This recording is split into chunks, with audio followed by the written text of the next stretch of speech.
Hey, what's up, everybody? Thursday, June 2nd, 2022, and this is the 360th episode of 403 Sports Talk. Good to see you, and I hope you and yours are doing well. So we got to talk. In the NHL, we had another one-sided affair as the Eastern Conference final between the Tampa Bay Lightning and the New York Rangers was one-sided. New York won 6-2 and took a Game 1 victory. Tonight, Game 1 of the 2022 NBA Finals between the Boston Celtics and the Golden State Warriors. I'd assume Boston would be the underdog because they're on the road. There are thousands of y'all that think Boston's going to win. Y'all might be right, but I just don't see it happening. Maybe Boston wins this game, but Golden State definitely wins the series. This is not even a joke. As far as home is concerned, we have MIAA baseball and softball to talk about as the class championship games were nothing short of spectacular. I also have scores, news, and insight from everything else sports. NFL 32 and 32 continues as well. We do the Cincinnati Bengals today. Shout out to Curtis C.Y. Soul. Curtis, huge Bengals fan. Felt real bad for him during the Super Bowl when the Rams eventually won. His team, they've been in the basement. They've been shitty pretty much all his life, and then for them to get to the Super Bowl and fall short, kind of depressing a little bit. So we're shouting out to you anyway. This episode is the NFL 32 and 32 is going to be on the Bengals, so no need to worry. Let's go. Jack Kangalozzi, if I'm pronouncing that correctly, throws a no-no as the perfect pitching to run support ratio is in balance for the second time in as many weeks, and it allows Mount Greylock to win 10-0. They are Class C champions. Shout out to the Mount Greylock boys. Go Mounties. New York Rangers play a very fundamentally sound game in the first period. They dominate like fuck in the second and third, allowing them to win Game 1 of the Eastern Conference Finals against the Tampa Bay Lightning. It's okay. Saturday Game 2 is going to be crazy. I think Tampa Bay will win that one. NBA Finals / Celtic star Jaylen Brown becomes the first NBA player to sign with Donda Sports. Donda Sports is Kanye West's new sports management label type thingy. I think it's fucking awesome. Go ahead, Jaylen. Shout out to you. Kanye, one of the best rappers ever. Shoot. 12s, baby. Tom Brady and Aaron Rodgers beat Josh Allen and Patrick Mahomes in an exhibition golf match. As you know, the match has yet to come up, but it's coming around the corner, I believe. They're doing this now, right? Volleyball Thursday in Western Mass as the boys' high school volleyball state tournament begin this afternoon. 2 days of round 1 games for divisions 1 and 2.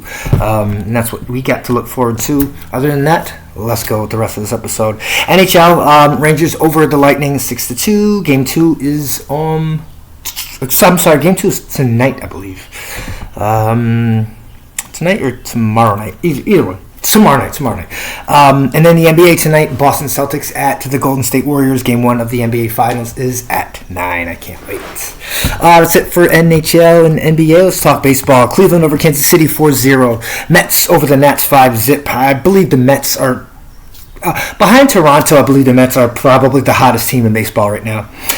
Never thought we'd be saying that, right? St. Louis over San Diego 5-2. In the doubleheader, Miami kills Colorado 14-1, and then they turn around and score another 13 runs, but beat Colorado in 10 innings. Colorado scored 12. What a offensive game. Houston over Oakland 5-4. Atlanta over Arizona 6-0. Arizona's 2-game win streak snapped, just like that. Philadelphia over San Francisco 6-5. Baltimore over Seattle 9-2. Toronto 7. Chicago White Sox 3. Boston Red Sox 7. Cincinnati 1. Detroit 5, Minnesota 0, Chicago Cubs 4, Milwaukee 3, and that was in extras. Tampa Bay over Texas, also in extras 4-3. Pittsburgh over the Dodgers 8-4, and Los Angeles Angels and the Yankees was postponed, but it'll be back and ready to go tomorrow because I believe they play again. Yeah. Anyway, that's it. WNBA, let's talk Atlanta over Minnesota 84-76. In New York over Indy 87-74. Western Mass Sports, yay. Girls lacrosse. Lee over Chicopee Comp 9-8. Pittsfield over Chicopee 7-6. Westfield over Belchertown 21-2. In the Class A semifinals, Longmeadow beat West Springfield 16-4. Now on to softball. Greenfield over Franklin Tech, as I talked about Mackenzie Pollan in that almost perfect game she pitched. It was good enough for Franklin Tech to lose 7-0 to the Greenfield Green Wave. They are Class C champions. Another game we talked about, Westfield, I think her name was Shay Hurley? Yes, she was a pitcher for Westfield. She threw a no-no, and they beat the Agawam Lady Brownies 7-0. Class A champions goes to the Bombers. And that's it for the girls' side of Western Mass Sports. Let's talk boys lacrosse. Amherst over Northampton 13-7. Longmeadow over Chicopee Comp 34-2, and that was a Class A semifinal game for the ages. That's it for lacrosse. Baseball. Pioneer Valley upsets Granby 4-2. Due to unknown circumstances, Pioneer Valley had only played 9 games coming into this one, but a maximum team effort and faith were all that was needed for victory. Granby won 4 out of 5 games 3 times this year, but always seemed to run out of gas at the end, and Pioneer Valley took huge full advantage of that. Finished with a 9-1 record, and they are 2022 Class D champions. Mount Greylock 10, Frontier Redhawks nothing. Jack Kangalozzi, as we talked about in the beginning, throws a no-hitter and has good run support as the Mounties defeated the Redhawks 10-zip. And that's it for Western Mass. Now we're talking NFL 32-32, Cincinnati Bengals. They were 10-7 last season. That was first place, good enough for first place in the AFC North. One thing we know for sure, 2 things we know for certain, and these AFC North basement dwellers are done being at the bottom. And they're here to stay amongst the NFL's elite. We all got to see how serious the Burrow-Chase connection really was. Joey B, who became the first second-year quarterback since Russell Wilson in 2013 to reach a Super Bowl, as well as the first number 1 pick to do so in his first 2 seasons as well.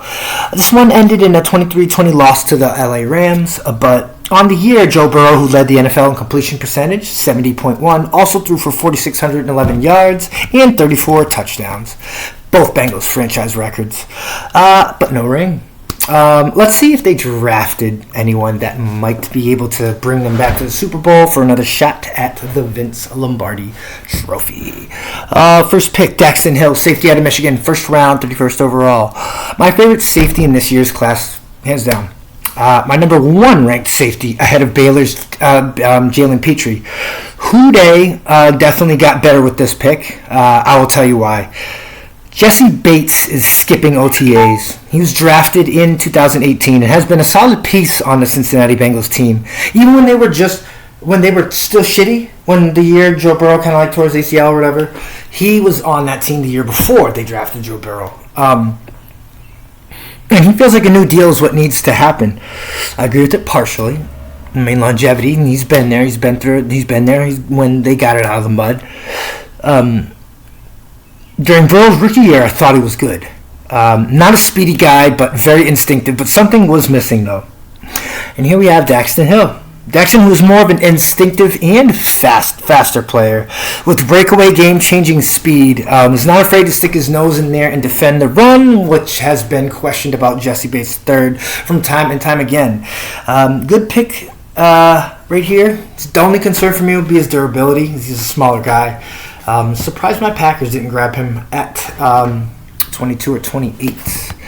Cam Taylor-Britt, a cornerback out of Nebraska, second round, 63rd overall. Since he trades up here to grab CTB because of the upside, here's a guy who went completely under my radar. High football IQ, played quarterback in high school, but the transition to defensive back was a very smooth one. Very physical, uses that with his knowledge of the game very well. He's always in the right place to make the big hit or just to flat out make the play. I think at some point we could even see him mix in some play at free safety as well, as he did well as a 3-year starter for the Cornhuskers doing such. Decent pick right here. Zachary Carter, defensive tackle out of Florida, goes to the Bengals at 95th overall pick in the third round. And one of my favorite player that the Bengals took, Cordell Volson, is an offensive lineman, tackle/guard, out of North Dakota State University. Fourth round, 136 overall. Trust me, if you're a combine geek like me, then you know Cordell's numbers aren't really all that impressive. You know my take on players coming from NDSU and how the boom bust potential is there for all of them. And here we are again. As a 3-year starter and offensive coordinator, Tyler Rule's run-heavy scheme, 3-time All-American that started 41 games. He primarily lines up at right tackle, especially on passing downs. But there are times when he lined up inside and played both guard spots and did that very well. I think he is best suited as a run blocker, honestly. And I think that the reason he was drafted this late was a lot of feeling like the competition that these linemen went up against was questionable. I say that a lot. It's a matter of opinion, as I always have with guys coming from the school. I like his play strength. I think the angles he takes when engaging defenders are real spot on, real good. And I think he could sit at first and develop behind Jackson Carman and all those guys. I'm not entirely sure if I'd throw him out there on day one, though.